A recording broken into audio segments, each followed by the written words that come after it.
1 of the agenda, apologies for absence.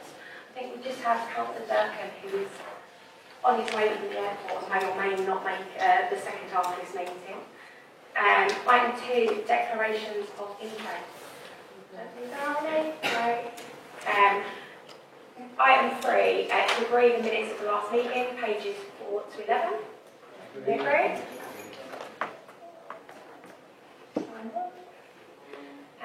Lovely. Item 4, matters arising. Councillor Person, I believe you have a statement. Yes, Chair, thank you.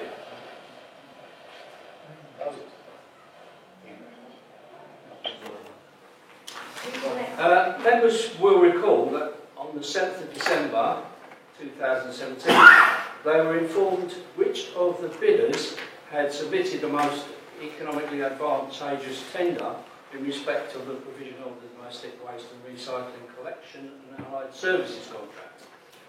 Members were therefore asked to make a decision regarding the acceptance of that bidder's tender, subject to formal contract and also subject to conclusion of the standstill period. The standstill period commenced on the 30th of November and expired at midnight on the 11th of December. On the 8th of December, a bidder wrote to the council to raise concerns about the procurement process. In particular, concerns were raised about the operation of the tender evaluation model appendix to the invitation to tender provided to bidders, specifically whether the minimum quality threshold applied to initial tenders or final tenders or both.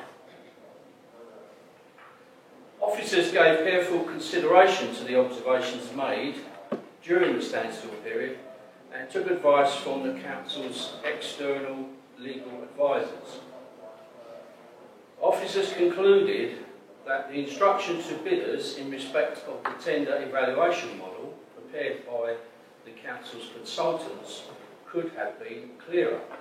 They also considered that had the instructions been clearer, bidders might have submitted different bids, and as a result the outcome of the procurement process could not be relied upon with certainty as having identified the most economically advantageous tender. Accordingly, the council abandoned the process and will run a new procurement process. It is intended that this will be commenced within the next few weeks. The council will put in place arrangements to ensure that service provision continues pending the mobilisation of the new contract. Thank you,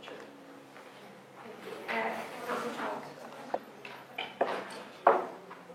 Well, Chair, I'm grateful for an advance copy of this statement sent to me by the officers today. Obviously, this is deeply concerning, and I have a number of questions and comments under matters arising that focus on what future elements of this quite concerning issue will entail. And then I will have some comments on the December report that's in the public domain. And I would like the councillor responsible, Councillor Burton, to have some comments about that. So I want to begin my questions by looking at the statement that we've received tonight. In the statement it says that it is intended that the new fast-track procurement process will commence within the next few weeks. My concern is that the council have been aware of this issue since early December. We're now in late January. What I think residents would like to see is some timescales added to the statement that has been delivered this evening. Is the council in a position to set out the exact date when the fast-track procurement process will begin? And can officers confirm when it's likely they intend to move to awarding the contract under the new fast-track procurement process? I'd be grateful for clarification on that.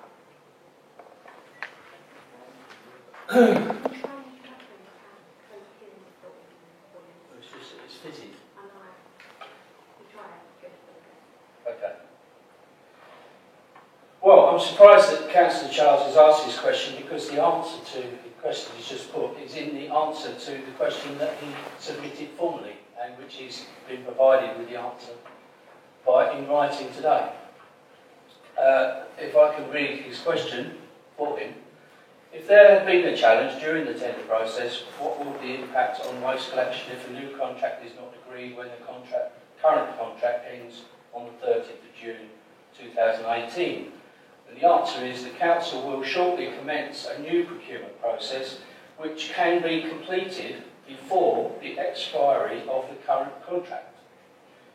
However, the Council is making the necessary arrangements to extend the current contract with the incumbent contractor for a short period, sufficient to ensure that a new contract can be properly mobilised, ensuring continuity of service for residents, which obviously is our paramount concern. Those are not exact dates, they're not specific, and when I met with the Council's officers, Graham Bloomer and Michael Pitt, they gave an indication that they would hope towards the fast-track procurement within a timescale of May sometime. They were looking at what the timescales would look like. What I think residents would expect, because anyone that sees that one of the biggest procurements this council undertakes every 10 years is some timescales upon when the fast-track procurement process is going to start definitely. In a few weeks, I don't think is good enough. I would like to know a date and when it is likely, under the timescales, that you would look to award the contract. That's all I'm asking.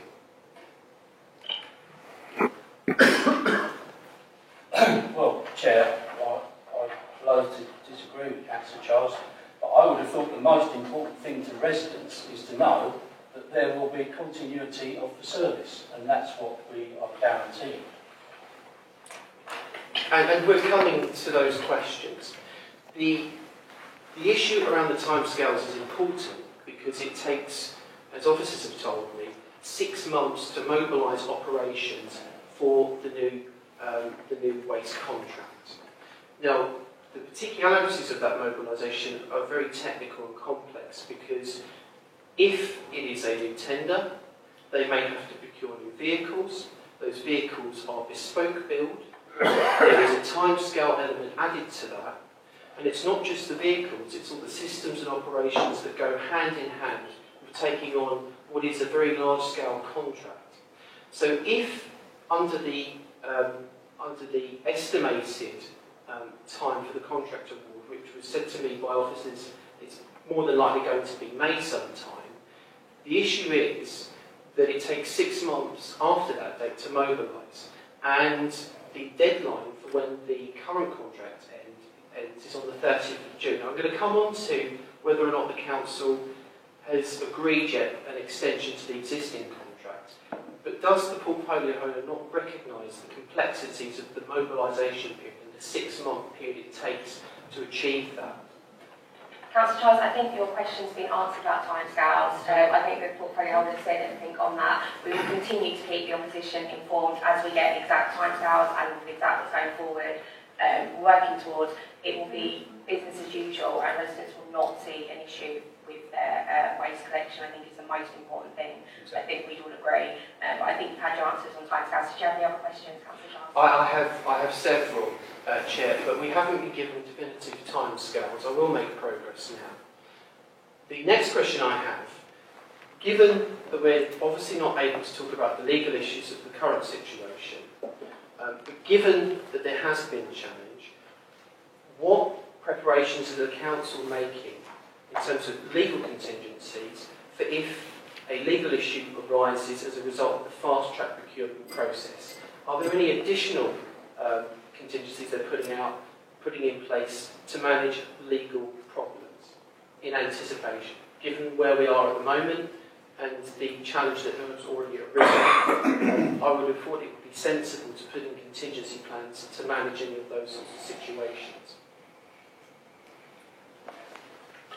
Well, Chair, it's precisely because of those complications, which obviously are legal issues, as Councillor Charles has quite rightly said, which is why we can't say exactly what precise date everything is going to happen. The main thing, as I repeat, that would concern residents is whether they're going to get a continuous service. And that is what we are saying, that we are making arrangements, we have made arrangements for the service to continue and cover a mobilisation period. Thank you, Chair. The next question I have, given that this is a very sensitive issue and residents will be concerned about it, what plans does Harlow Council have to inform residents about the way forward now? To explain to residents the current situation and to set out the timescales for the new procurement process so people are reassured by the way forward. I'm sure, Chair, that the Council will be making sure that residents understand if they hear any negative comments about this, any threat to the service, we will make sure they are fully advised that in fact there will be no hold up to their service as far as waste collection and recycling is concerned. Moving to the December report that looked at the award of the tender, what concerns me most is not only some of the wording of that report, but the comments made by the portfolio holder, which I'd like further explanation on. The first question I have for Councillor Purton is, do you take full responsibility for the December report that was presented to councillors for advocating for, I know we can't mention the parties involved in this, for advocating awarding the contract to the successful bidder at the time? Councillor, just being aware of time issues, have you taken questions on block on this about the portfolio holder, about the past report? If you want to do 2 or 3, I'm sure Councillor Burton will respond to them all at once just for time. I'm very aware I've got packed agendas. That'd be great if you want to do the next couple on that, and then I'll get Councillor Burton to answer them all. Under matters arising, we are allowed to ask questions. Each of my questions are different, so I would be grateful if the portfolio answered my questions one by one. So they're not all on the previous report? They are on the previous Would it be report. possible we can hear all 2 or 3 at a time so we can move forward? I would like to ask them one at a time. I understand, Brian, but it's how I would like to chair the meeting. Thank you, Councillor Charles. So I'll let Brian, you may know. I get a ruling on this? Under matters arising, councillors are able to ask questions about the previous agenda in whatever fashion they like, as long as they are timely, and I will be timely with my questions. I think when I go to the Constitution, it will tell me that you can ask questions, there can be a debate. It's at the discretion of the chairman, obviously. I think if we can move forward, even if you ask them individually, if you can move forward succinctly, I think that's so difficult. Yeah. Well, I've asked the first question, may I have an answer? You certainly can. The answer to the question is yes, of course the report was put forward, but it was subject to the standstill period and the wait, if you like, for any challenge that has come forward. So that's obviously the way the report was put forward, as any contract has to be subject to any challenge. What process did the portfolio holder undertake to review the December report? I read it.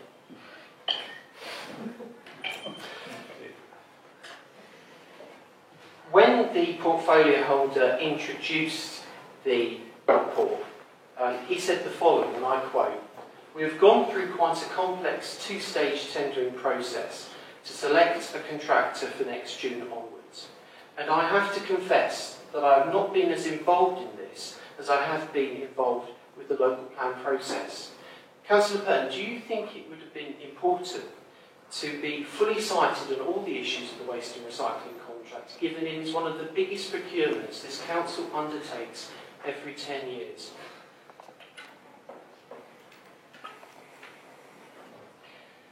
Yes, I was of course fully involved in the technical aspects of this awarding of the tender process.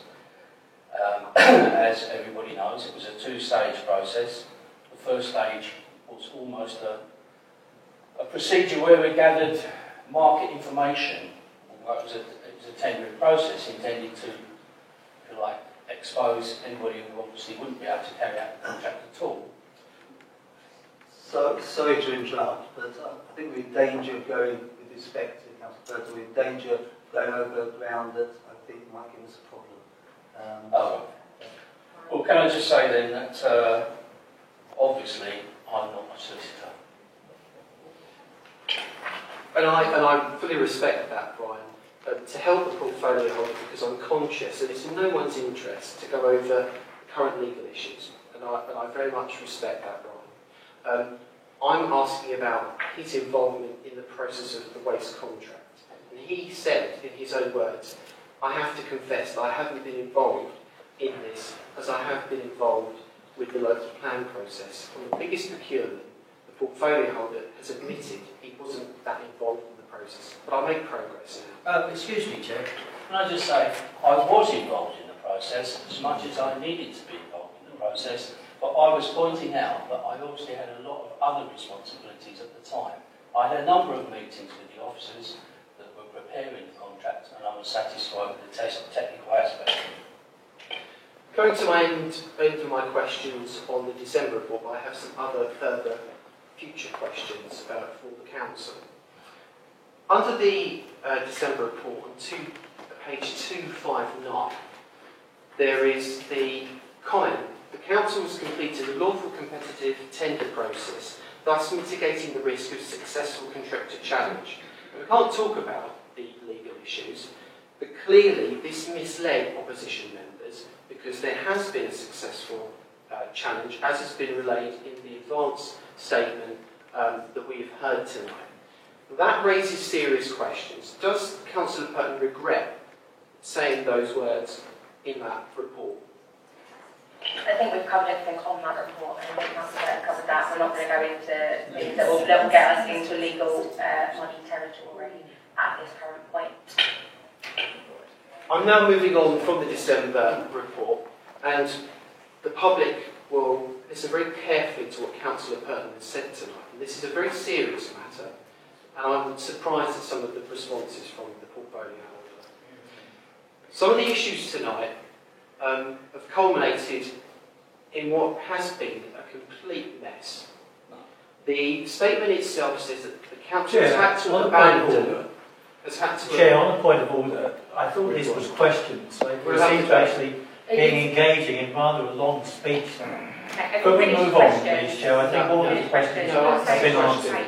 This is a question, and then I'll have comments, brief comments. So this is a question. This is a question. We get to the pointy end of the question. I'm grateful, thank you, I will make progress. Pointy end. My question, Chair, is will the Council give an undertaking to conduct an independent investigation to learn lessons from this?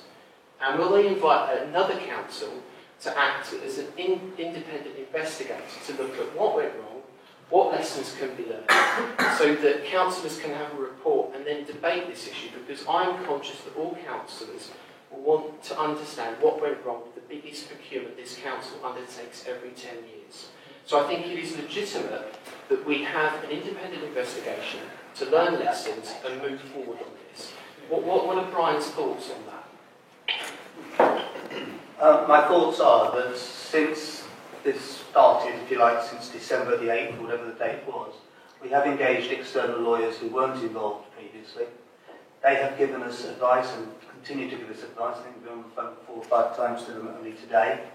And they are quite clear what the situation is, and that clearly they're looking at it from twofold, really, the legal implications for us and any challenges that we or others may make.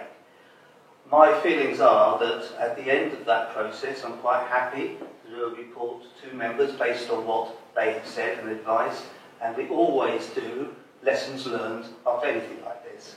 That will not happen tomorrow, because clearly there are other things going on. But at some time in the future, more than happy. I think that external advice is the best way of proceeding. I'm grateful for that answer. I now have comments, if I may, Chair. Yeah, fine. Thank you, Chair. Tonight, we have heard from Councillor Purton that the waste and recycling contract and tender award had to be abandoned. We're now facing a fast-track procurement process. In Councillor Purton's statement tonight, he has not given exact timescales. We only are aware that the fast-track procurement process will start in the next few weeks. The issue with that is that the council have been aware of this issue since early December. We're now entering late January into February. Time matters because, as we know, the current contract ends on the 30th of June, and the council have made preparations under the original tender process to award the contract on the 1st of July, and they had selected a successful bidder. We can't discuss the legal issues around this, but Brian has been, I'm grateful to Brian, has indicated that there will be lessons learned and people will get an understanding of what went wrong. And I think that's fundamental to some of the issues tonight. We need to understand, on one of the biggest procurements, why officers have had to abandon the waste and recycling contract and start a fast-track procurement process. There are serious questions for Councillor Purton to answer tonight. In his own words, he confessed that he hadn't been as involved in the process of the waste and recycling contract as he had been with the local plan. He has tonight taken responsibility for the December report and the comments that lie within it. We are not able to discuss the legal issues tonight, but there should be an opportunity for all councillors to discuss this in open forum going forward. The priority now is to ensure that residents' waste is collected from the 30th of June, and I would expect the council to issue a statement as soon as possible when it is able to achieve an extension to the existing contract. We haven't heard that tonight, and that will worry residents. Ultimately, this is a mess. This is a mess that needs to be resolved urgently. The opposition is very concerned about this matter, and so will residents. And Councillor Purton, if he was an honourable man, would resign tonight. Thank you, Chair. I think this really is exposing increasingly the problem of contracts by the public sector. We've got Carillion. We've actually taken the contract back in-house and shown how effective that is. And given time, I'm sure many local authorities will actually start considering the whole process of contracts, how expensive they are. We're talking about expensive lawyers tonight, and all the technical details of we've had to employ consultants to make sure of all of the procedures and so on. If all of that was done in-house, Chair, there wouldn't be any of these additional costs on the public purse. What we should be considering is not the paymasters of the Tory party, the companies that want these contracts, but what's actually best for the public. And this exposes the whole thing about the problem of actually having contracts in this way. Thank you, Chair. Can I just have a moment of clarity from Councillor Purton? Councillor Charles talks about a mess. I think the mess that the residents of Bush Fair would be concerned about would be a mess of uncollected rubbish, uncollected recycling, uncollected food waste. I am right in thinking that that's not going to happen, am I? Exactly, and that's the assurance I gave, which obviously Councillor Charles is not prepared to accept for his own reasons. Thank you. Right, we're going to move on from that item now, but just to reassure the public, their waste will be collected, and that is not an issue. Right, okay, item 5, I've got 2 questions from the public. Is Sheila Sullivan here? Lovely. Thank you. Would you like to read out the question or take it as read? I'm happy to take the first question as read, bearing in mind your agenda. Lovely. Have you got a supplementary question for that? Yes, I have indeed. Planning application process incorporates checks on building regulations. What steps is the council taking to ensure houses in multiple occupation in Harlow comply with building regulations? Yes, thank you, Chair. And first of all, I'd like to thank Sheila Sullivan for all the work she's been doing on this issue, which I very much appreciate. Doing a lot of statistical analysis and enabling us to have a clearer picture of these issues, which are fairly opaque as to what is actually going on. As far as the specific supplementary question that she has asked, I've been assured by officers that when the licence investigation takes place, the environmental health officers do the inspection for the licence. They are able to identify any problems, any significant problems with the building regulations. The problem we have, of course, is that these conversions don't have to employ the council's building regulations department, and they're now able to get a private certificate, which is almost a form of an insurance certificate, which obviously is not something we're engaged with. But I've been assured that during the course of the investigations with respect to the licence, any significant building regulation issues are picked up. Thank you. Ms Sullivan, would you like to take your second question as read as well? Would you like to read it? I'd like to read that one out. No, that's absolutely fine. Stevenage Borough Council made a non-immediate Article 4 direction removing permitted development rights for changes of use from C3 residential to C4 HMO on the 19th of September 2016. It was confirmed on the 24th of May 2017 and came into force on the 20th of September 2017. It applies to all wards in Stevenage. Why can't Harlow Council follow the same process in order to protect all wards in the Harlow district?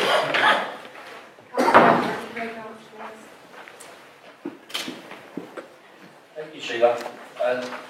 Officers have, subsequent to your question, officers have been in contact with their counterparts in Stevenage and will be studying the process of implementing the Article 4 direction in Stevenage. If the Stevenage policy approach is considered equally pertinent and applicable to Harlow, officers will prepare an appropriate report for discussion at the local plan panel. It will then be a matter for Cabinet to decide whether it would be appropriate to prepare an Article 4 direction for Harlow. If you have a supplementary question? Yes, I have. Which local plan panel do you have in mind? It takes a year, and we'd like to know, get some deadline for that. Yes, thank you, Chair. I can assure Sheila that it will be at the earliest possible local plan panel, and I want to have this issue resolved within the next few months, because I regard this as a very important issue for our residents, and I'll be moving a motion at the council next week, making my views clear on how important this issue is. I look to see a report, certainly, hopefully in March. Thank you very much indeed. Thank you, Chair. Thank you. Okay, great, thanks very much. Item 6, written questions from councillors. I believe there are none. Item 7, petitions. I believe there are none. Okay, item 8, the forward plan, pages 12 to 21. Was there any questions on the forward plan? Any comments? Is that agreed? Agreed. Okay. There's been no recent decisions taken by the leader, executive or grant holders outside the law process. And I'm going to move to take items 10 to 16 on block, as we usually do. Is everyone happy to take those items on block? So moved, Chair. Okay, so I move items 10 to 16. Do I have a seconder? Secondly, Chair. And I believe Councillor Wilkinson's got a slight amendment. Yeah, thank you, Chair. There's two slight amendments actually, which take place on page 166 of the HRA business plan, and they are under paragraph 2.4, current opportunities. The current document states that a bullet point that states huge housing growth potential with space for 16,000 new homes and a garden town project underway.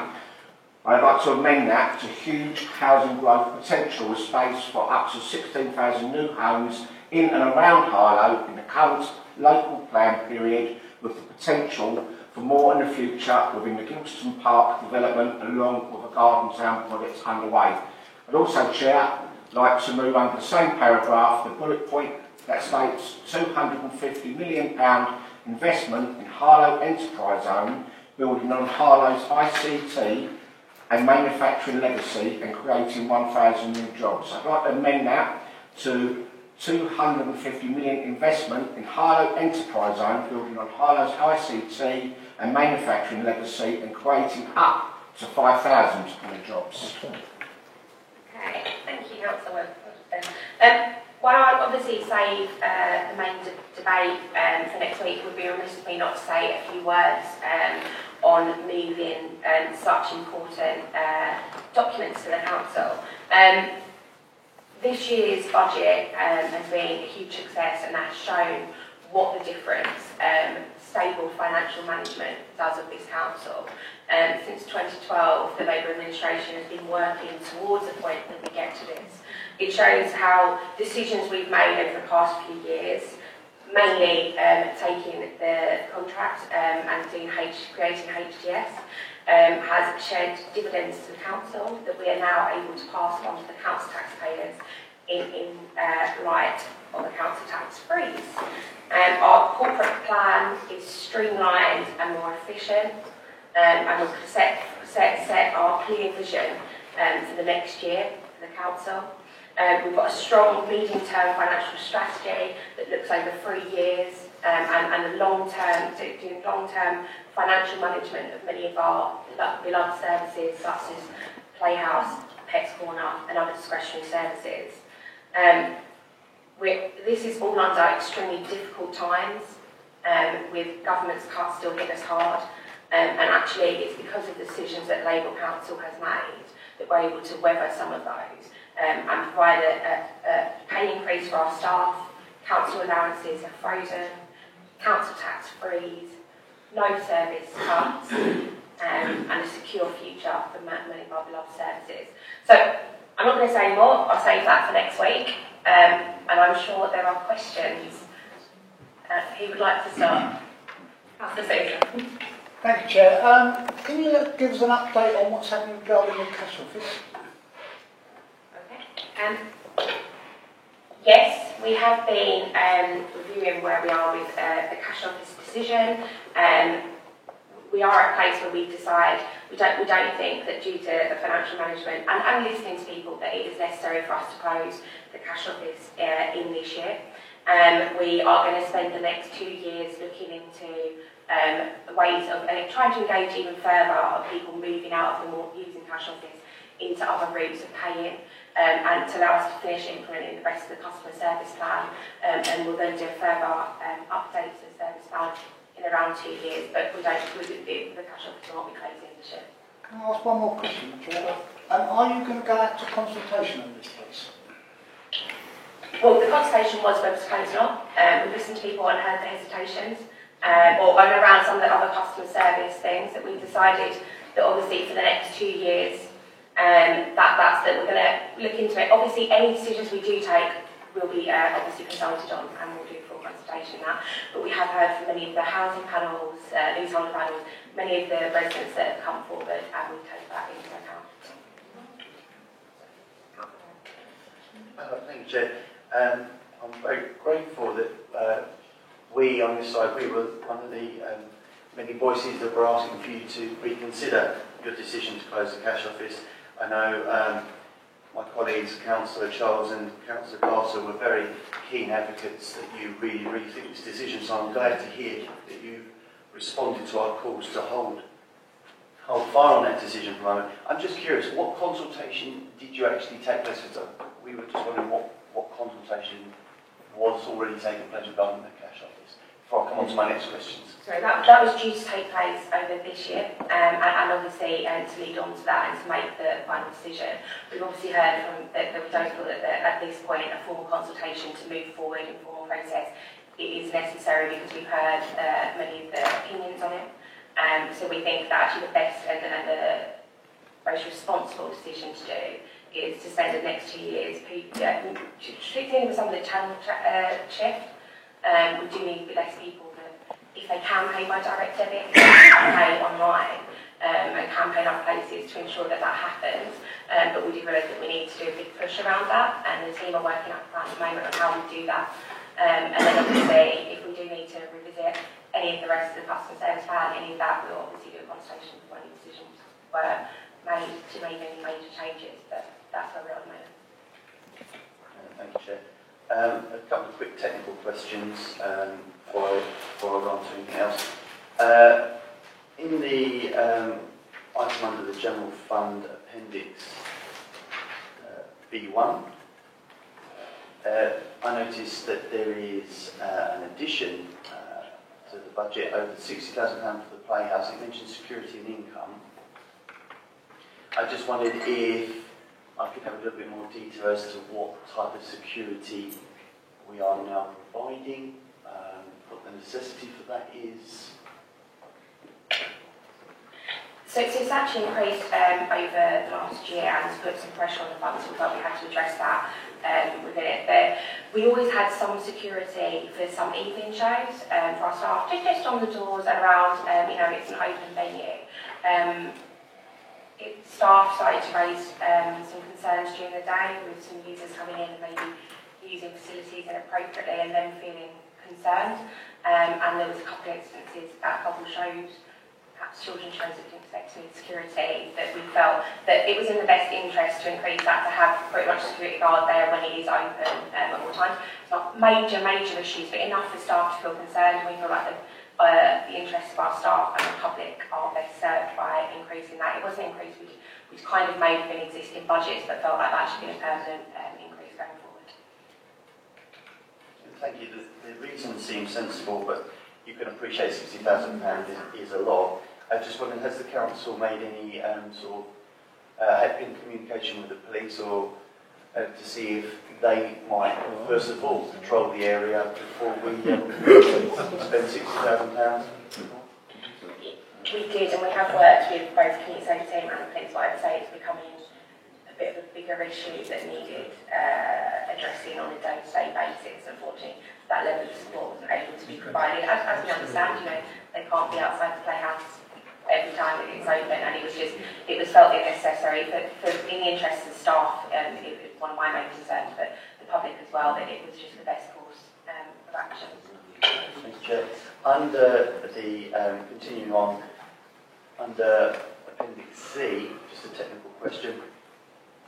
The severance reserve for 2017-18, it's had no additions to the reserve balance, yet it's a proposed efficiency being taken out from the base budget. I just wondered if the portfolio for finance could just give us some clarification on that.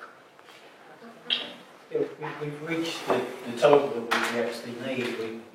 I think we've actually debated this out before.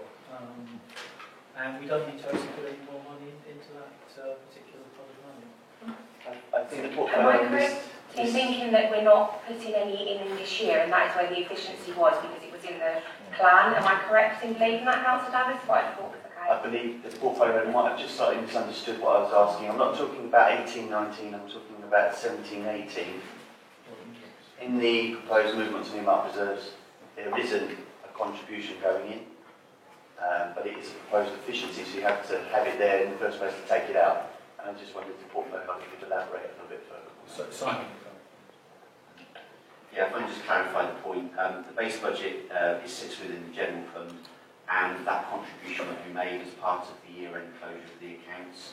So when the table is presented in the accounts, when it's reported to the Audit and Standards Committee in July, there will be a contribution into that fund in the current year.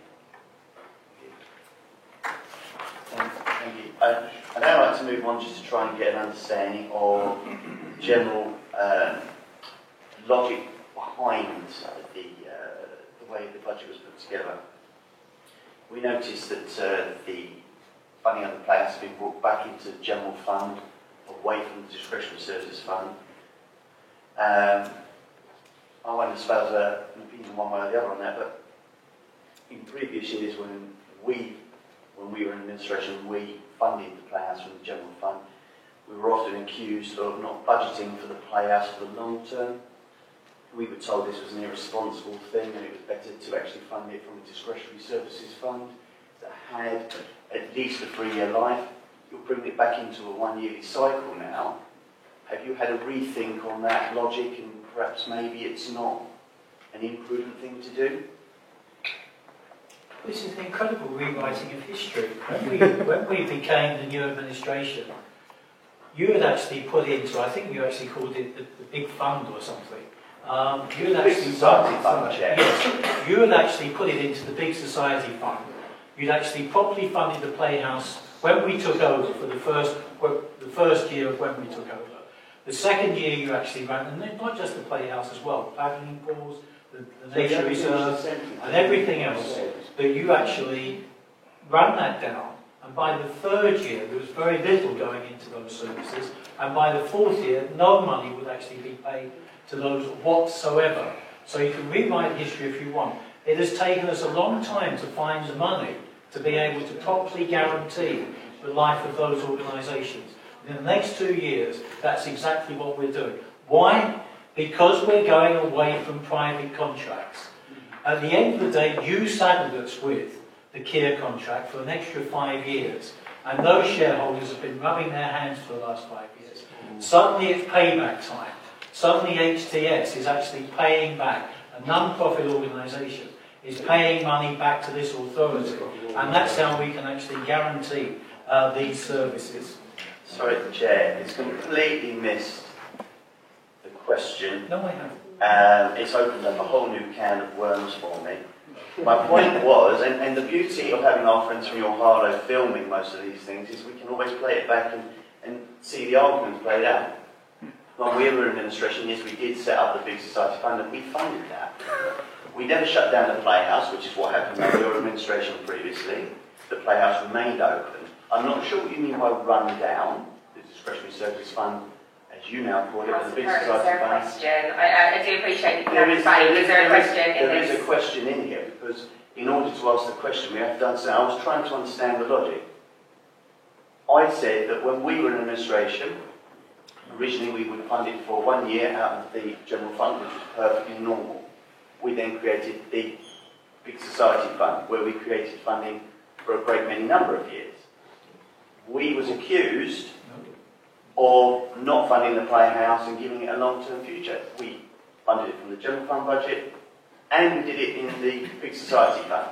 Now, you have gone from moving it from the Big Society Fund, which is now called Discretionary Service Fund, back into general fund. And I just wondered what the change in logic was. That's all. So either way, you've changed. And I just want to know why you think it was wrong of us to do it, but it's okay for you to do it. That's all. It's rubbish, Chair. At the end of the day, you can actually look at projection.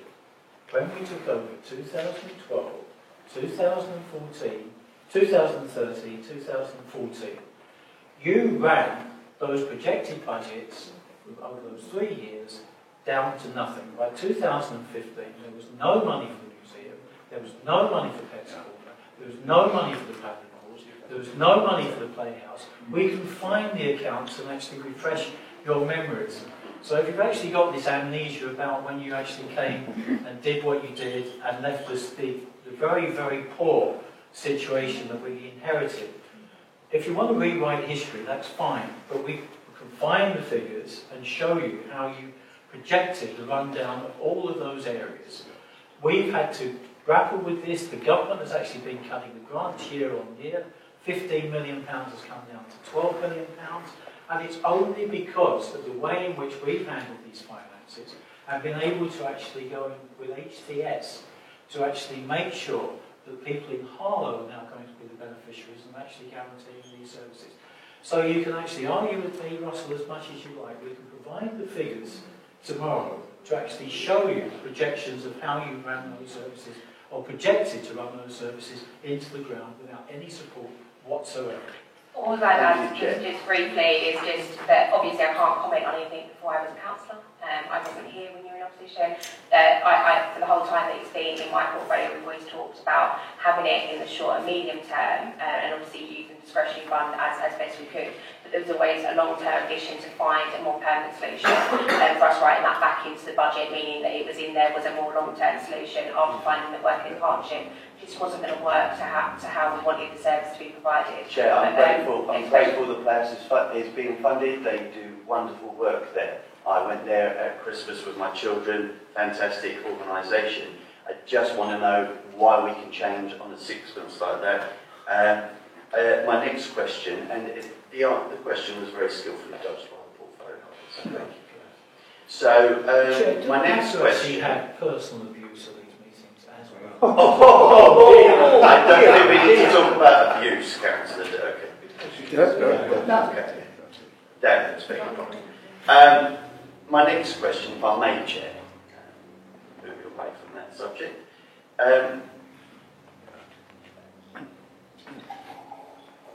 0% council tax freeze. Very grateful for that. Again, I want to explore the change in logic. For a number of years, when we were in administration, we did move the 0% council tax freeze. In opposition, we showed a fully funded alternative, and we was told that that would not be sustainable, it was irresponsible, and could not be achieved. I've heard from yourself tonight and the portfolio holder that there's a very, very wobbly economic situation, very challenging times. And yet you have moved a 0% council tax freeze, which I welcome. I just again wonder what the sudden change of heart and logic is. If there isn't a blossoming economic situation, why you now feel it's not imprudent to move a 0% council tax freeze, but it was for us. What I would say, Councillor, is this administration does not make ideological decisions and takes each year based on what is best. When we've looked at previous years, we had very tough financial times, and it was felt for the long-term stability that was the best decision to make. When we're in a slightly different place and we're looking at not just a one-off contribution from HTS into our general fund, but in a continuing and growing, we felt like that financial situation has been managed, and we felt that this was a decision that we could make this year. So I'm not guaranteeing, and I'm not saying we don't make a decision set every year. We do not make it based on ideological reasons. It's based on what is best for the people of Harlow, and we feel that that delivery and that money that we've brought in through the HTS contract is best and served on a council tax freeze. And we'll make that decision on a year-by-year basis and based on our finances and where we are. I go back to the original point, is it's payback time for people of Harlow and the community. This community, in my opinion, has actually been derived of a large amount of money because of the contracts that have actually been forced upon this local authority. In the early part of this century, we went away from direct labour, and for the first time there was a Tory Liberal administration, I won't go too bore you with the history, decided to actually start to go down this path. And then just before we came into power, 5 years ago, a few months, the clock was ticking, the Tories knew we were going to take over, and they gave Keir 5 more years, depriving of the community of a large amount of money, in my opinion. And instead of that, that was paid into as dividend to their shareholders and so on. I'm sure Keir was obviously a generous contributor to the Conservative Party. But what I think has also got to be answered is the last 4 years the council tax has been frozen as a proposal by the Conservatives. Not only would they have to actually find £300,000 to balance this budget, but it would be actually interesting to know 4 years on if we'd actually followed them down the line, their ideological line of actually freezing the council tax, of where another £600,000 would have come from. What you've got to tell us in next week is where £900,000 would come from. If it hadn't been for the council tax increases in the last 4 years, and if it hadn't been, which you opposed, which it hadn't been, of actually leaving a private company and going for a not-for-profit company. That's what we want to hear in the debate next week, Chair. Okay, I'm aware that time is getting on, but yeah, and if we can both sides, we stick to actual questions and let's stick trying to get through this. I mean, I'm happy to have a debate, but I'm aware, let everyone speak. You have a final question, Councillor Perrin. My colleague was asking if he can have just a quick intervention. Thank you. Just on a couple of points of clarification. For Councillor Danvers, the council was required to seek alternative providers for its services, following the directive from the Office of the Deputy Prime Minister, who I seem to recall was Mr Prescott in 2002, and that's how the council ended up awarding contracts to Keir and Keir Harlow. The extension was only for 3 years and not for 5 years, And as a non-executive director of HCS Group and HCS Housing and Landscape, I can reassure him that it is a limited company established to make a profit. If we don't make profits, we can't provide services. Question. Thank you. I will ask my question, and it's not our place to answer Councillor Danvers' questions. As opposition, we're here to ask them. So we won't be answering his questions. We'll be asking of him. He mentions, and this is a relevant question, he mentions he doesn't like private contracts. He thinks it's been a big mistake from beginning through to end. Does he think that the privatisation of the crematorium is a mistake? Does he think that we shouldn't be taking the profits from that into the base budget? Do you, as administration, have plans to bring that back into public ownership? Once again, Chair, I'm sure Simon Carter will correct me, but I believe you tied that up very well for 30 years. Crematorium, a big business for local authorities, we've lost that. At the end of the day, we get something like about £200,000 paid in. So we could actually have got, if we'd invested in that at the right time, we probably would have got far more. But yeah, at the end of the day, you've tied this up for 30 years, is it? 30 years for a contract. Tories do this. They tie people up in contracts for long periods of time. It's very difficult to actually go back to the whole philosophy of actually delivering for the public sector. I do just have one final, and then I will end. Thank you, Chair. I would appreciate a written note then from the councillor to tell me how much money that we actually generated as a profit when the crematorium was in the council's hands in the last 4 or 5 years of him being in administration before us. But it would be interesting to draw that comparison, since he had his hands on the levers of power at that time, so we could actually draw a comparison and actually understand whether it would have been better to have been maintained in the public sphere, or whether it was the right thing to do. I'm moving into private. Thank you. Which particular note would these be, Chair? 4 years before and so on. Sorry, next question was it? Sorry, have you finished? Next questions? Sorry, Councillor Carter. Thank you, Chair. If I can go to the corporate plan, which starts on page whatever it is. My first question is it available in normal print, let alone large print? The corporate plan achievements on page 29, for example, are in, I think, probably Arial 8 point. I therefore would draw your attention to page 13.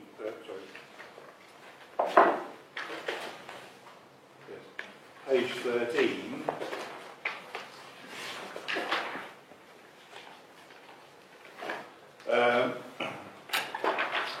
Which refers to equalities and fairness, and that you will be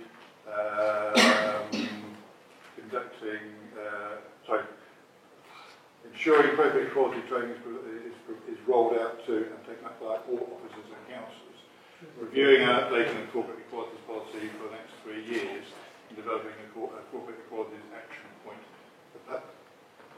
plan in consultation with representatives.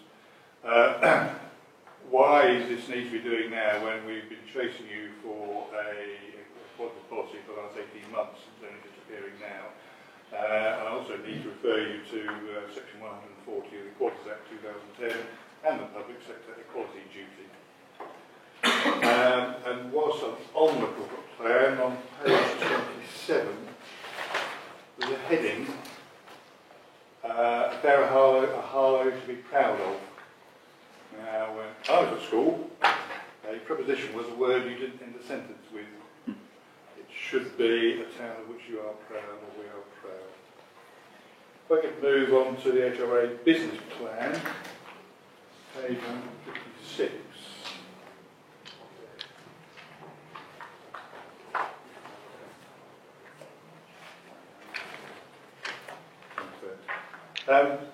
When we talk about, it's talking about building council housing. There is a comment in one of the paragraphs demonstrating ongoing commitment following the publication of the new local plan to allow housing development within and or outside the council's geographical area. Well, bearing in mind this is in context of building council houses, I'm wondering what influence we have on council house building outside of our geographical area, or are we planning on building our own council house outside Harlow? Well, firstly, I welcome the questions, and if the opposition member mainly comments is about typos, obviously respect the fact he's quite pleased with the rest of it. As far as building council housing is concerned, obviously within the corporate plan there are links to building council housing, and we are looking to building council housing within the Harlow area, and as you know, we're working within the local plan with our partners, and if that involves building council housing, then that's something that this administration aspires to.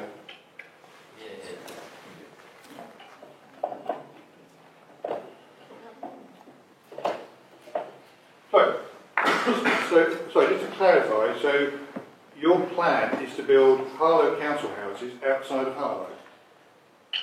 I think the plan refers to our links with the local plan and our working with our duty to cooperate with our partners outside of it.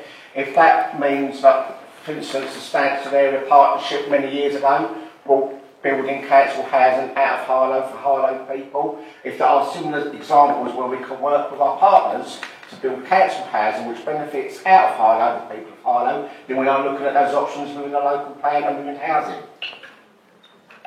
So that's a yes then? Sorry? That's a yes then? Yes. If I can, Chair. It's quite black and white here, but as we know, we're working under the duty to cooperate with our neighbours within the housing market area. Theoretically, there's nothing at all through the duty to cooperate to prevent harm or acquiring land and neighbouring authorities and sending the zone. But it is a process of negotiation. It's right to identify it here. It is something that is coming up in the duty to cooperate because we cannot meet our own affordable housing needs within our own district. We need to work with neighbours to provide that. And this could be one solution towards that. Correct. Thank you. Sorry, Joe, I'm still not clear about this. Yes, I'm aware of our duty to cooperate and the need to meet the social housing need in the smart area, in the smart area. In the housing business plan, that reference is specifically under building council housing. And it's put on page 156, about halfway down the paragraph, there's a section here, building council houses, and we're talking about building council houses outside of Harlow. As for the reasons myself and the council officer opposite said, yes, we are looking to building council housing out of Harlow if the opportunity arises within the local plan, within our duty to cooperate. We're looking at all options because, as I've already said, this administration aspires to council housing. It's something that's in our corporate plan and it's something that we should do. So, if you're getting confused, Councillor Cole, or if you disagree with council housing, I understand that. But yes, the answer to your question is yes, we are. Thank you, that's very helpful.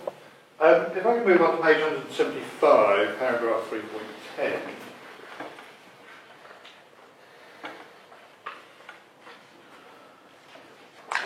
I'm sure you're all there before me. We're talking about repairs and maintenance, and it says that performance is being reported on contractors' response to tenants' requests. This needs to be even better. Well, according to HCS's November KPIs, 99.74% of standard repairs were delivered on target, with 96.8% customer satisfaction. So I'm wondering how you intend to improve that performance. If I can answer that, Chair. I think continuous improvement and to strive for excellence is the name under that paragraph, and you can always do better.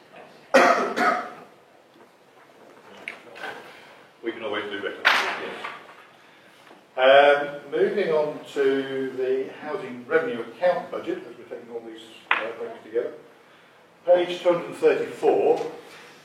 It's talking about heating charges and identifying what the individual rates are. We did discuss this at the Housing Standards Board recently.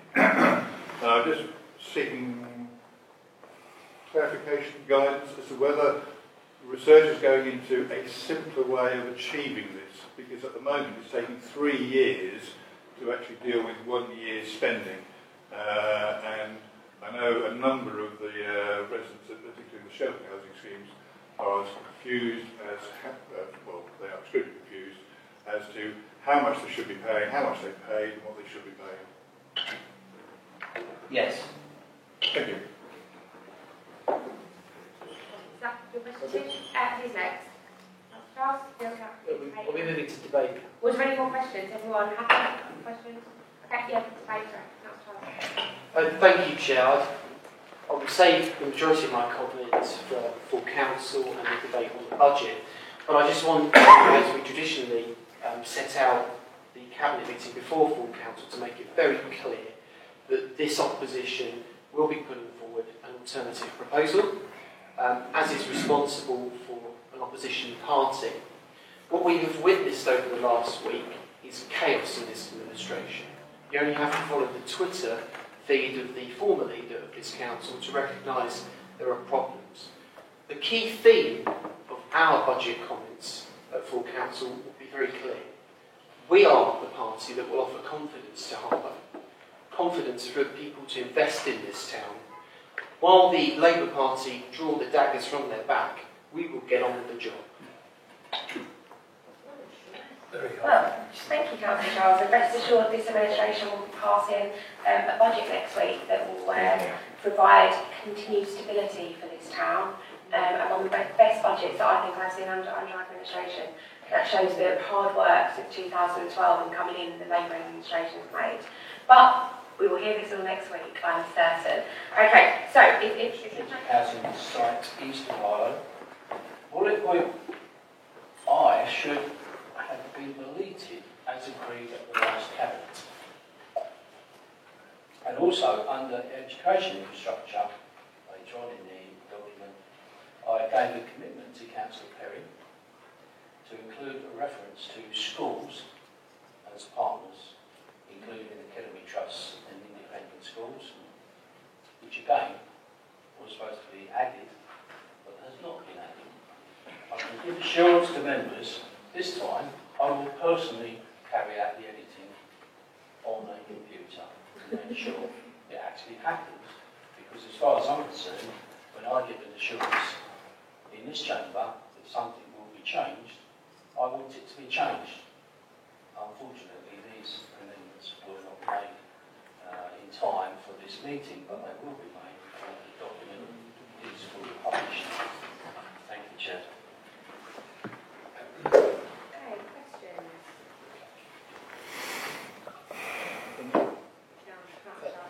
okay, questions?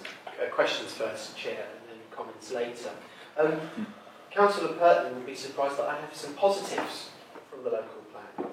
On page 153, I welcome the fact that within the local plan we are looking at electric charging points for vehicles.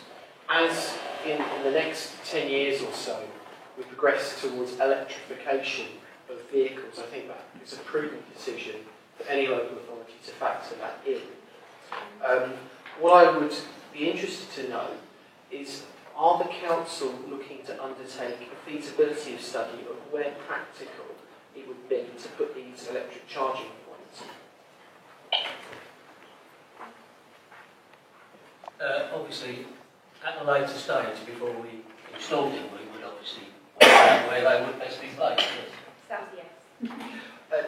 The next question I have, predominantly my questions focus on my ward in Old Harlow. I'm very concerned when I received the map, setting out all the strategic sites and all of the additional infrastructure that is planned under the local plan, to see yet again that the site was designated for 12 houses to be built in Jocelyn's. This patch of land is landlocked between Broadway Avenue and and Jocelyn's. There's a very tiny road that is bordered between two houses. It would be very impractical for a development to go there. And I actually raised concerns in the first consultation on this years ago, and it was taken out, and now it's been put back in. What was the reason for that?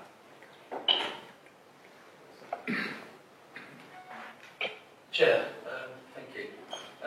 This site was on a list of sites that were brought forward, as all sites that are considered for the local plan are brought forward, and it was considered to be suitable for development. Now that doesn't mean to say that it is going to be developed. It's just merely been identified in the local plan as suitable for development.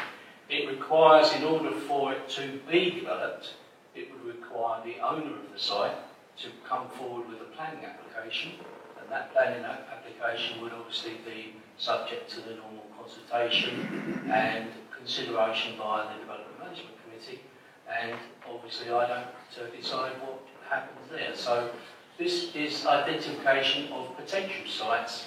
It's not an indication that it will be developed. My concern about that patch of land is it's always, it originally was a playground with play equipment, but it's used by young people to play football and for recreation. It's the only proper green space that is landlocked and is safe for children to actually play, and it's not near any busy roads. So what confused me was it was originally identified and then it was removed, and now it's back in.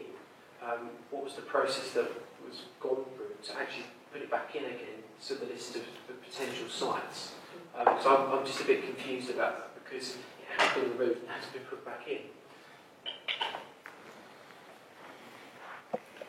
I'm not quite sure where you say it has been removed, because this site has gone to the panel, and as far as I'm aware, it has remained in after the panel discussions process.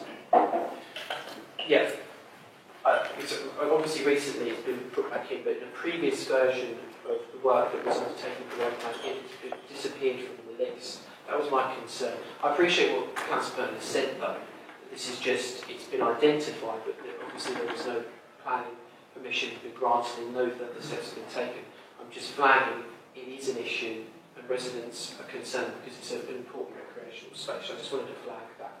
My next question, if I may, Chair, is over, I looked on page 85 with interest at the infrastructure, the new infrastructure that's being looked at as part of the local plan.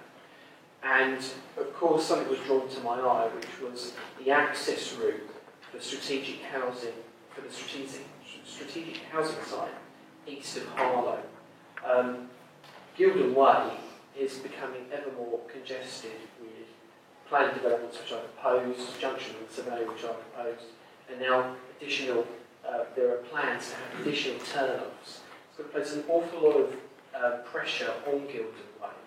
And I would ask the portfolio holder if he will undertake doing a special consultation with Old Harlow residents about some of the implications on that road and the pressure that could come from the local plan.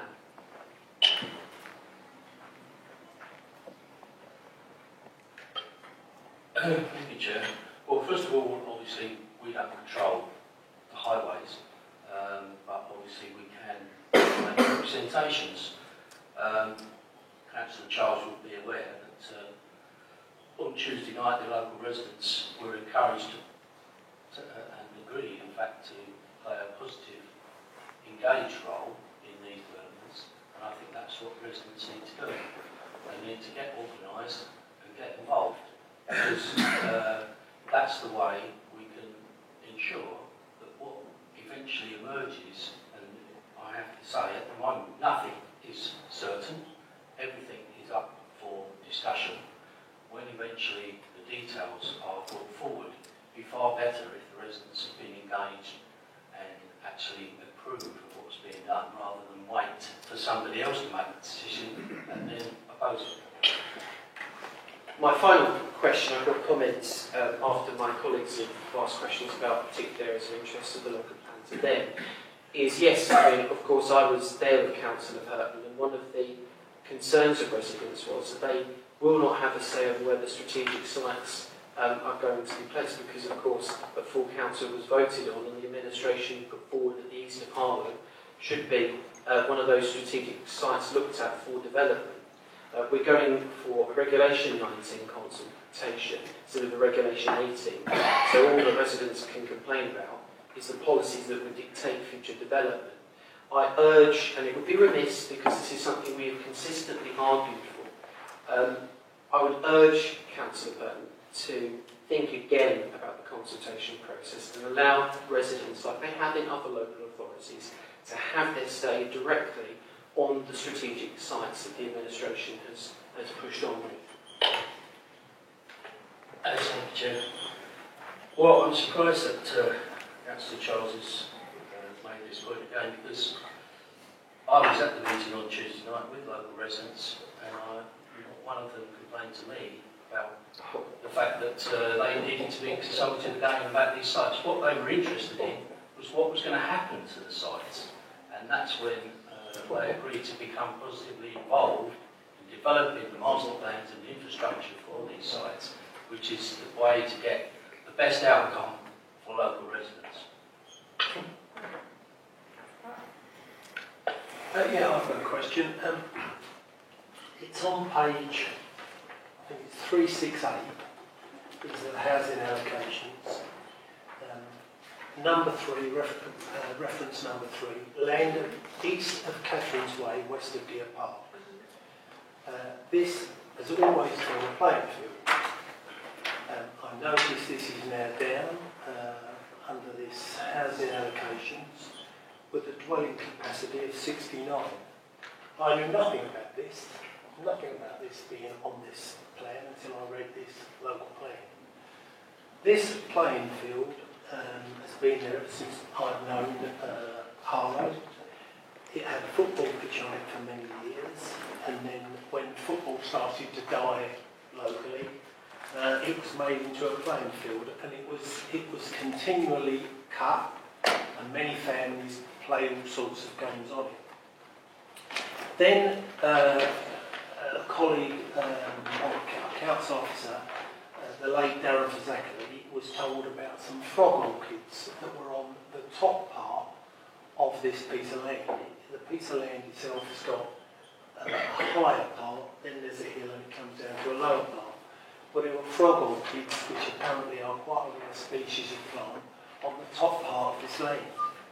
And Darren Fazackerley then took the playing field away and designated it as a meadow. This was a few years back, and it was designated as a meadow. Now, the council have always cut the grass around the interior perimeter, and people walk around there with their dogs or on their own, taking a bit of exercise. This particular field is spotlessly clean. Even the dog feces are cleaned up every day by the people who look after their dogs and put in the waste bin at the end. They had an agreement regarding this some years ago, and they are very careful, and they go around and clean up any mess. There is a chair on this hill which was put there some time ago to commemorate the death of a local man, and youngsters sometimes sit there and have a beer and leave their cans. These are all cleared up the following morning. All of a sudden, on this housing allocations, it's going to be used for 69 dwellings. I knew nothing about it, local people knew nothing about it. Who made the decision, and when is this going to start? I'll allow Councillor Curtin to answer. I realise everyone's got a lot to say. I understand, especially in your wards. But we can try and keep it to questions. I'm happy to allow debate, but we can try and keep it to succinct questions. It would be really helpful. But I'll allow Councillor Curtin to answer. Yes, Chair. Well, obviously, all open spaces in Harlow, fortunately, are used by local people. They're there, and obviously they're open. One of the features of Harlow, they're not fenced off, and naturally, people use them for different purposes. And because of that, obviously the council has in the past and will continue to maintain those so that they are able to be used. But we have to comply with the requirements of producing a local plan. We've identified 3 large strategic sites in Harlow, 2 to the east and 1 on the hospital site. We also we have a figure to reach, and we have to look at other pieces of land. We obviously don't want to look at green wedges or green fingers or areas that are specifically identified as organised playing fields. So we are left with those pieces of land that don't fit into those categories, and this is one of them. And whether, again, I repeat, in my former answer to Councillor Charles, whether this comes forward eventually to be developed, and in what form that development might take, it might not be 69 dwellings. That's only an indication of the capacity that might be available. It might be a building for a special purpose. But we have to find sufficient spaces, dwellings, numbers, or equivalent numbers to satisfy the requirements set upon us by the government. And these are the sites that have come forward and been considered that are available. Whether they eventually get developed will depend on someone coming forward with a planning application and a planning consideration. Thank you, Chair. Reference 4, Lister House, staple time used, staple time depot. And I don't know what the other bit is. Staple time used is the little service base.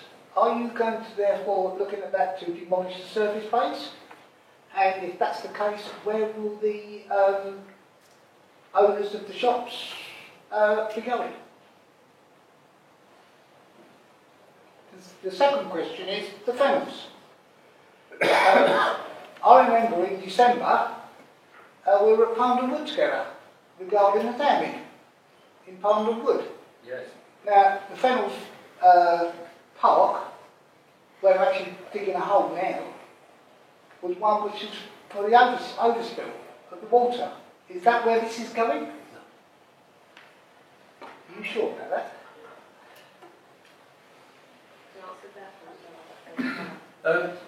Well, the first one, obviously, the Lister House site, yeah, the Staple Tie Depot, that whole section of land down there belongs to the council. Right. And therefore the sorry. Electrical heckling. And therefore the council, in the form of the assets department, comes forward and offers this site for development.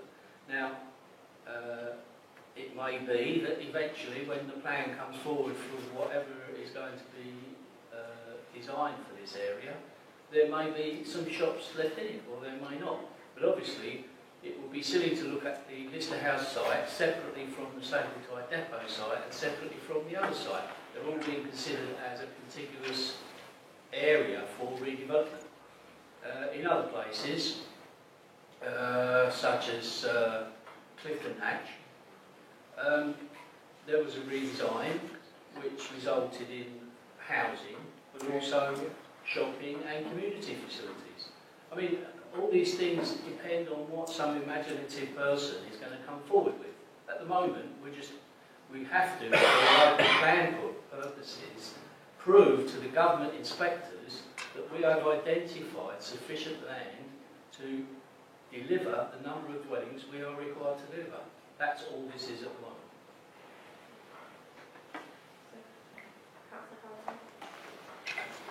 Thank you, Madam Chairman.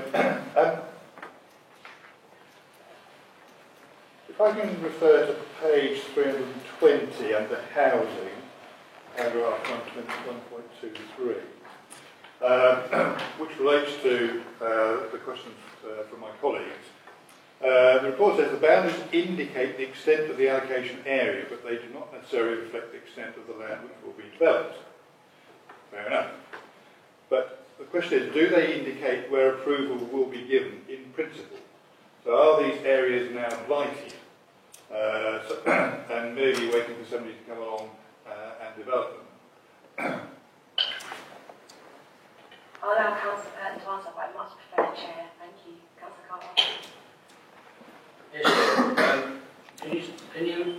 suggest which specific area you're referring to. Are you referring to all the areas on the strategic housing list?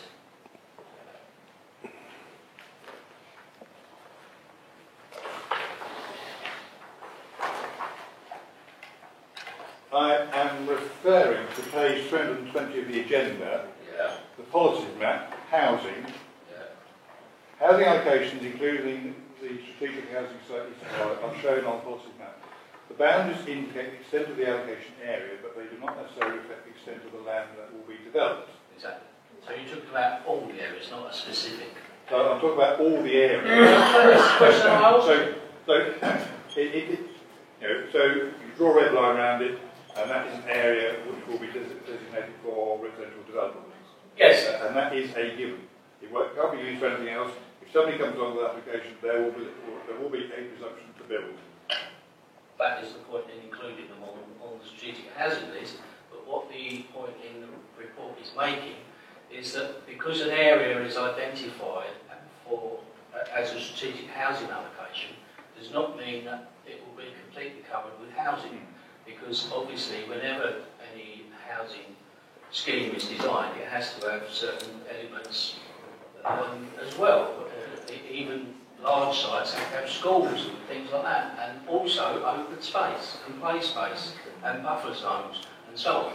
So the point this particular paragraph is making is that because a line is drawn around an area of land, it doesn't mean that that whole area is going to be intensively developed. It means it's going to be designed and planned as a holistic housing development.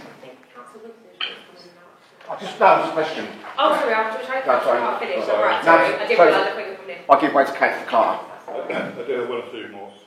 So, for the sake of clarity, if it is defined as a housing area, if somebody comes along with an application, there will be a presumption to approve housing in that area, regardless of how much of that area that you take. Any planning application, as you quite well know, Councillor Carter, is looked at on its own merits. I can't determine whether any particular application will be approved or not. The fact that a site is on this list is that it's identified as potentially available for housing or underdeveloped. But there is a presumption that if a residential area is highlighted on the local plan for residential development, an application by the Target Council Committee will be approved. That's why it's called development management. But I'll move on. If I can move to page 353, policy HGT1.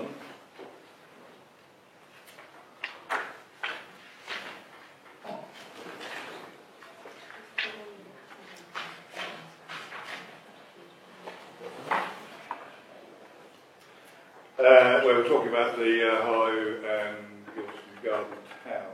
So what clause number was it? I haven't got that yet. It's 5.15, and also going to talk about 5.16. It mentions the delivery of the new Garden Town communities based on Gardens in principle. The councils have prepared a spatial vision and design charter framework, and then in 5.16 it talks about a sustainable transport corridor study. Can you tell us how those three documents fit into the local plan, where those documents are, and will they be available for consultation?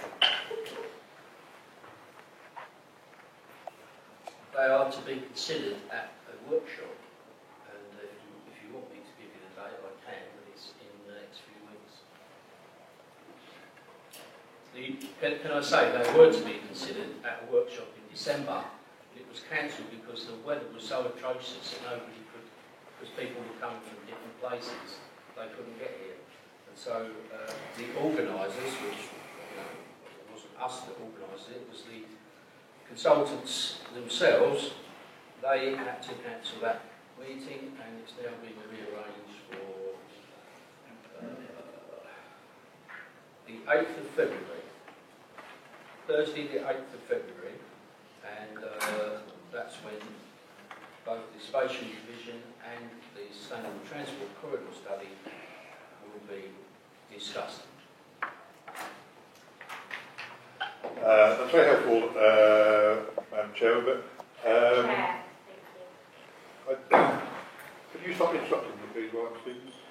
The question was, how these three documents fit into the local plan? Yeah. Well, they will. That new road replaced. Where? Where? We've got the document in front of us. It's not there. So where's it go? How does it fit in to the local plan when we're just about to kick off on the consultation? How many times are you going to change it? Well, when we get to the development scheme, you'll see when these things are going to happen. What page is that? It's on page 513.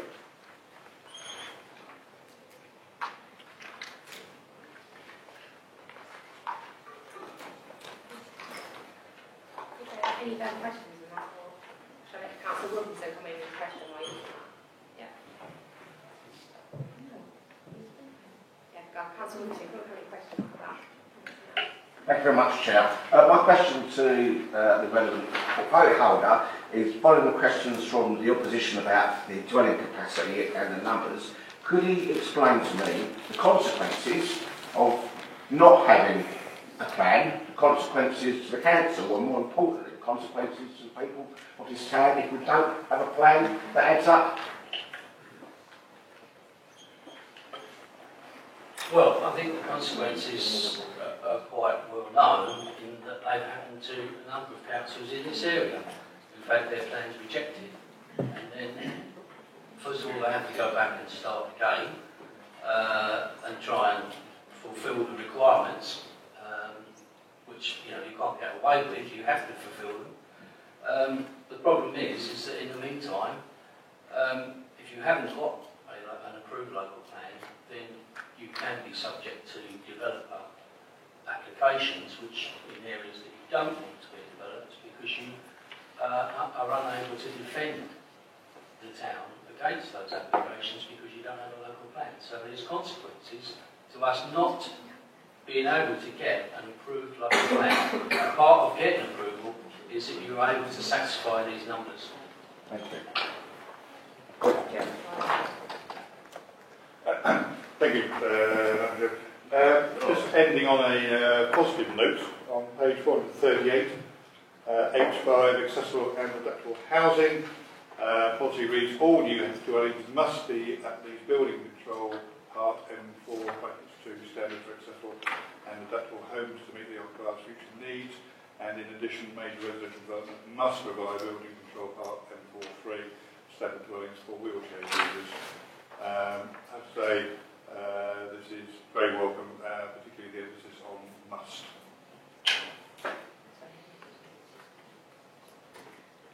Okay, any further questions? Okay. Any comments? Thank you, Chair.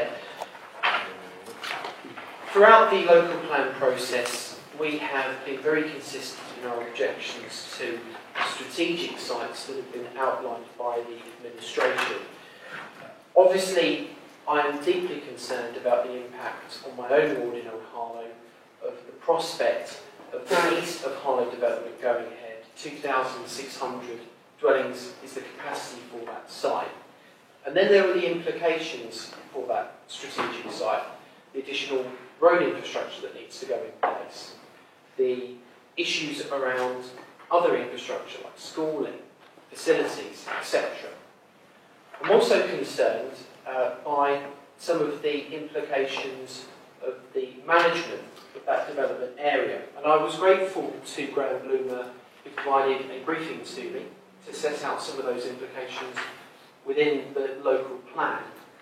I'm very concerned that there could be the prospect of closing the road at Churchgate Street towards the bottom near Feltmoors. Deeply alarmed by that, and residents would be very unhappy that that is something that is being considered. Although nothing is in writing and nothing has been confirmed, any discussion about that should involve residents. And that comes back to the fundamental point of the local plan consultation process. We're going through a consultation process that's under Regulation 19, or Regulation 18. So residents aren't adequately able to have their say about some of the dramatic developments that have happened over the last year and a half and the impact that will place on local communities.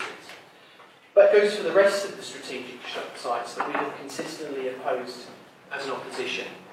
When you look at some of the additional infrastructure that is proposed in this local plan, the north-south, east-west transport corridor, I understand the principles of that. But the feasibility of actually devising something like that, I recognise the ambition and the intent by this administration to see a modal shift in the decades to come. But of course, predominantly, people in Harlow like to get in their car and travel around the town. And I think we need to balance the importance of modal shift with people's independence to get in their car and go from A to B. People will still want to do that. So there needs to be that balance within any plan for additional infrastructure, particularly road infrastructure.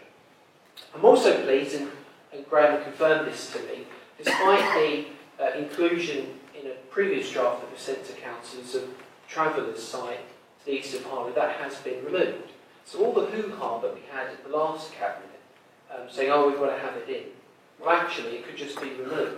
And I'm glad that you've taken up my recommendation to remove the Travellers site and we can move on from that. There is some positive developments in the local plan and future-proofing for future advances in technology, and that is welcome and that is responsible. As I said about the electric charging points for vehicles and looking about the feasibility of that, again, in decades to come.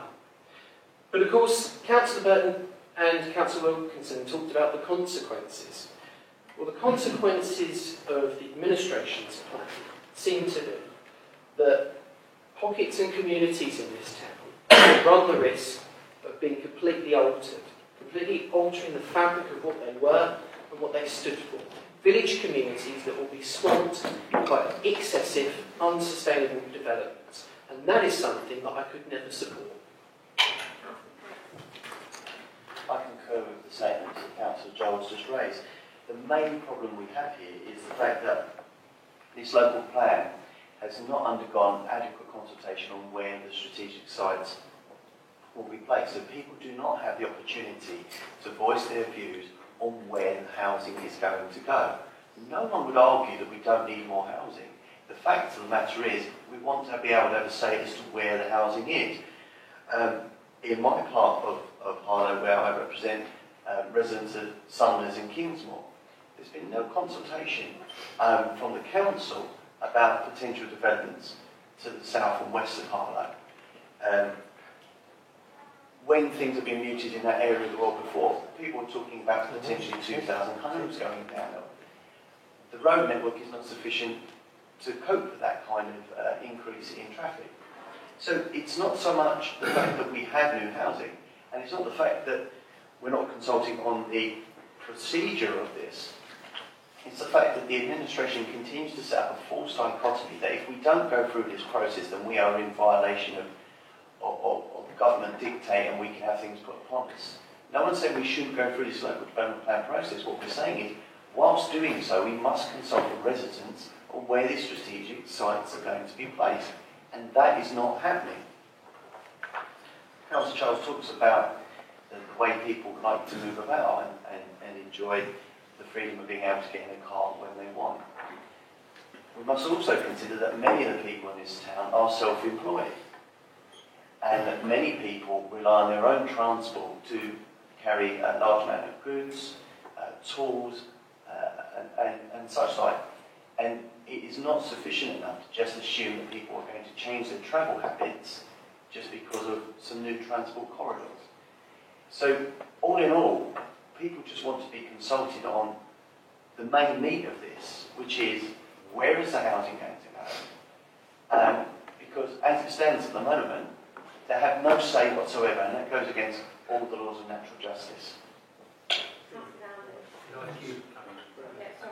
Thank you, Chair. I think what's interesting with the opposition is that they're opposed to everything, but they won't actually give us the areas that they might actually want to develop. And it's laid down by the government. The amount of is actually laid down by a Conservative government in terms of throughout the country. of numbers that local authorities are obliged to do, and it's the legislation by the government that makes us actually have to consult with the other authorities when there needs to be a strategic system. And what happens when the whole community comes together, when the Labour Party and the Conservative Party actually agree on an issue which impacts a large number of people and actually seeing the disaster as it's happening, the land north of Gilton Way? We all came together as a community to oppose that. I don't think there's hardly any one individual spoke up for that. But what happened?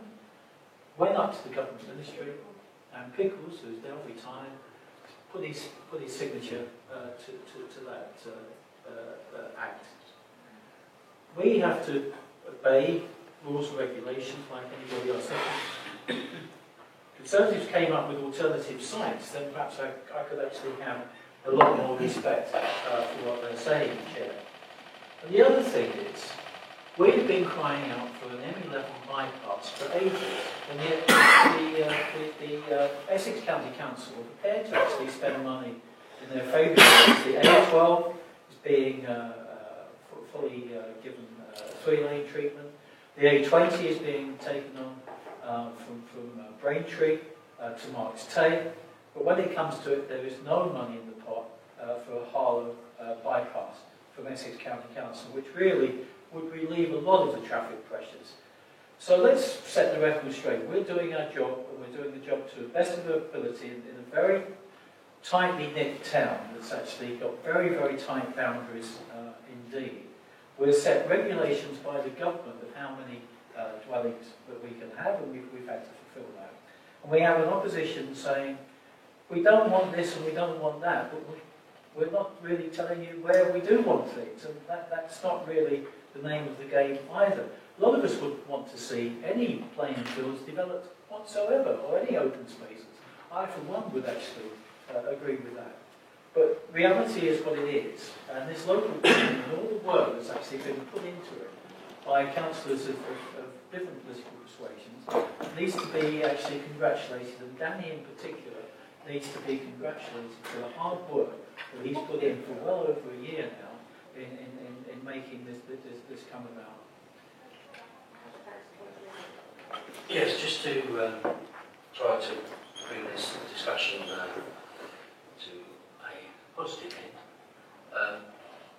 Mike's quite right. We can't just say we don't want something. We have to say if you don't want it in one place, it's got to go somewhere else. And the opposition can't do that. They say they want to decide, they want the ability to decide where development's going to go, but they don't actually propose anywhere for it to go. All they propose is where they don't want it to go.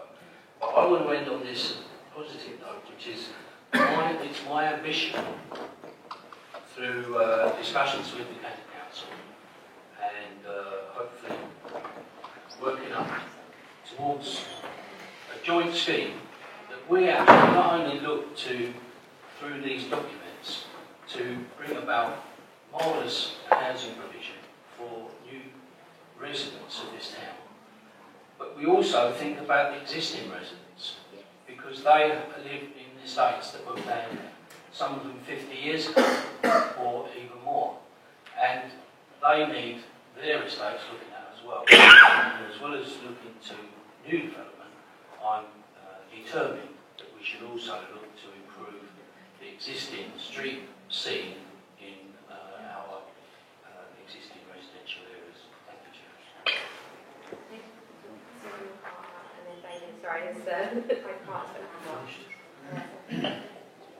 Thank you. I was grateful for Councillor Burton's earlier answer about the infrastructure study and the other document. Thank you. And fortunately my diary is free that day, so I very much look forward to coming. Because I will have some questions about the super highway and how you're going to squeeze 2 extra lanes of buses down First Avenue and then down 5th Avenue and across the already busy roundabout, down the railway station and out again and up to Gilson Park. How you're going to get these super buses in and out of the town centre. We have little faith. I'm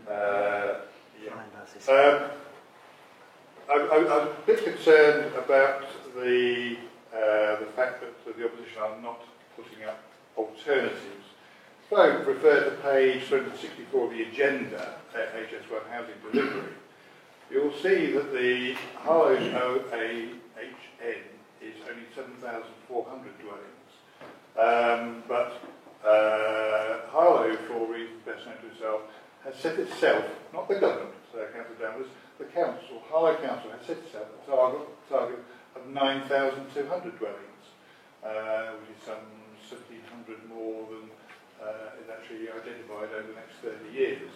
So if we didn't need the additional 1,800 dwellings, we may not have to build on quite so many places.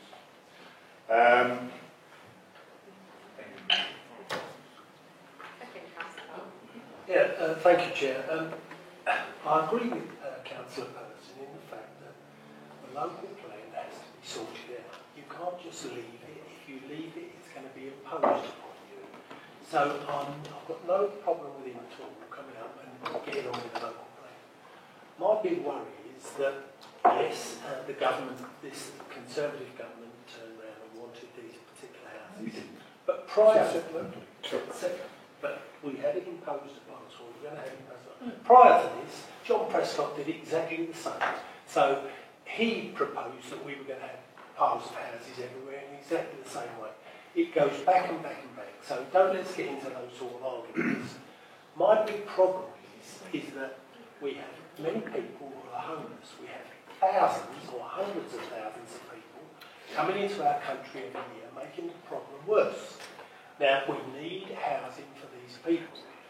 In Harlow, you've just outlined 21 smaller areas for houses.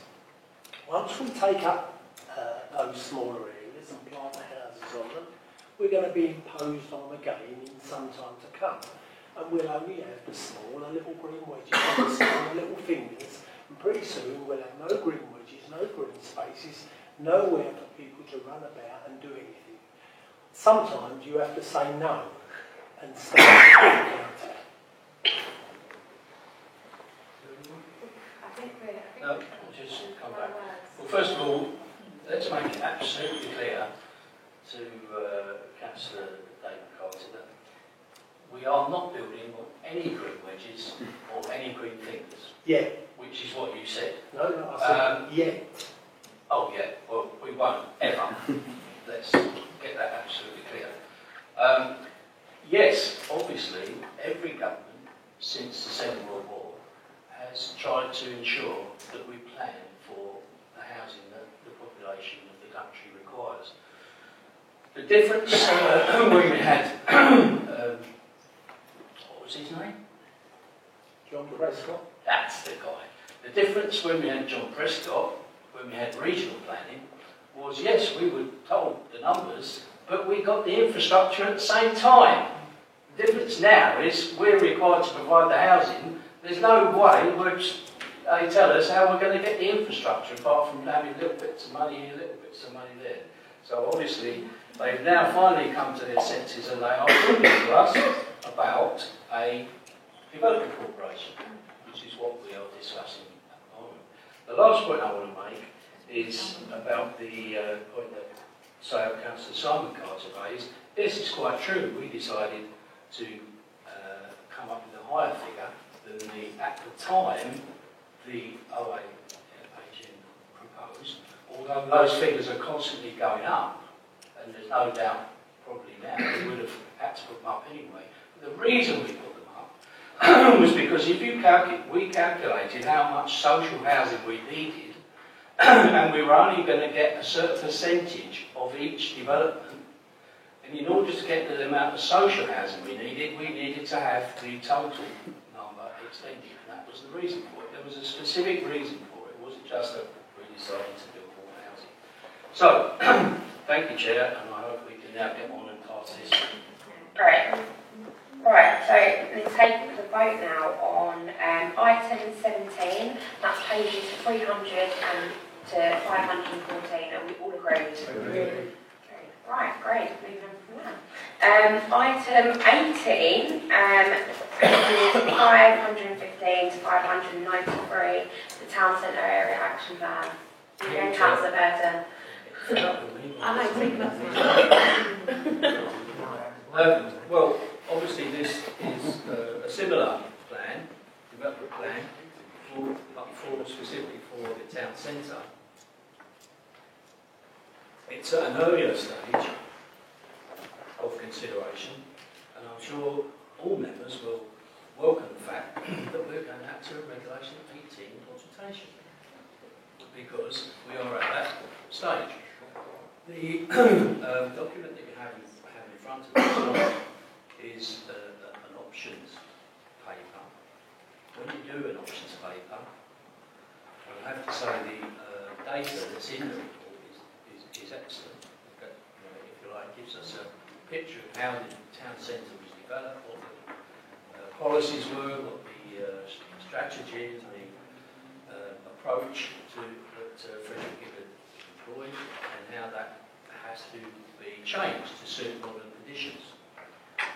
But obviously when you do an options paper, you are caught in this dilemma. Do you be so vague that there's actually nothing to talk about, or do you propose so many options that it looks as if you've already made your mind up?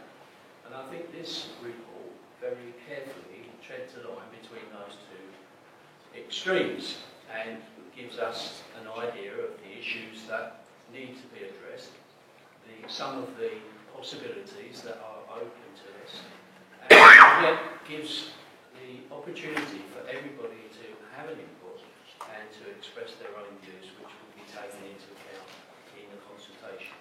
So that's the stage we're at, going out for a regulation meeting consultation, and then obviously following the consideration of the comments that are made, we will hopefully move towards producing a regulation 19 plan. So I recommend this excellent report to the council. Before we go to questions, someone seconded. Second. Lovely, great. Was there any questions on this? Any points in the report? No, great. Any comments? No, great. Right. Sorry. Oh, sorry. No, it's just comments. It's not questions on this. Oh, yeah, comments. Yeah, comments. Yeah, look. Town centre regeneration has always been a cross-party issue, and amazing. I welcome the change of heart by Councillor Burton to have the regulation 18. It's a revelation. I mean, wow. It's really good news that there will be an open consultation on town centre regeneration, which has always been a priority for all councillors, irrespective of colour. I do welcome some of the ideas of the proposed outcomes, looking at what community facilities should be in place, looking at how you unify and rebalance the northern and southern areas of the town centre. And I'm also grateful to the dialogue I've had with Councillor Durkin on these matters, who has always been open, and to be fair to Councillor Durkin, he's always been very passionate about town centre regeneration, and he's always had an open door policy with the opposition, so I welcome that. And I look forward to us getting on with this consultation and coming up with some meaty outcomes to drive what is crucial regeneration for the heart of our town. Right, lovely. So we can take a vote on item 18, pages 515 to 593. Is agreed? Agreed. Perfect, great. Okay, moving on to item 19, the Hull Enterprise Zone, the property purchase order, 594 to 614. I'll move this report. Seconded. Just a couple of words to clear up that obviously this is something we obviously did at an earlier cabinet. It's about crossing the T's and dotting the I's in terms of an agreement we've made at the cabinet in the summer, and just clearing us up to move forward with this. So, any questions? I'm grateful, Chair. Andrew Brownridge has always been very kind to keep the opposition briefed on this matter. He's spoken to me on a couple of occasions about this particular issue. It is complex. Compulsory purchase orders are Obviously, the opposition, and I have a particular interest because it's in my ward, we very much want to get on with this. I recognise that these CPOs can be very expensive processes, but let's just get on with this because then Vinci can market the full potential of the enterprise. And so let's get on with it. Thank you, Chair. Okay, great. So item 19, pages 594 to 614, are we all agreed? Right, lovely. And we've then got item 20, item A is referral from the scrutiny committee. I'll probably move this, Chair. And we've got Second, Chair. Lovely. Is there any questions on that referral? No? Comments? No? Great. Okay, so we all agreed on item 20, referral A. Okay, okay, and item 20, referral B, the regeneration strategy. I'll move that. Seconder. I'll second it, Chair. Thank you. Is there any questions on that referral? No, it's been through. No, great comments. No, great. Are we all agreed on item 20, referral B? Yeah, agreed. Great, thank you. And I'll take items C and D together as they're similar. So do I have someone to move? So moved, Chair. Thank you. And second? Second, Chair. Any questions? Comments? No. Item 20, referral C and D. Are we agreed? Fantastic. And to note, item 21, minutes of panels and working groups. Noted. Okay. I've been notified, item 2, not any matters where the business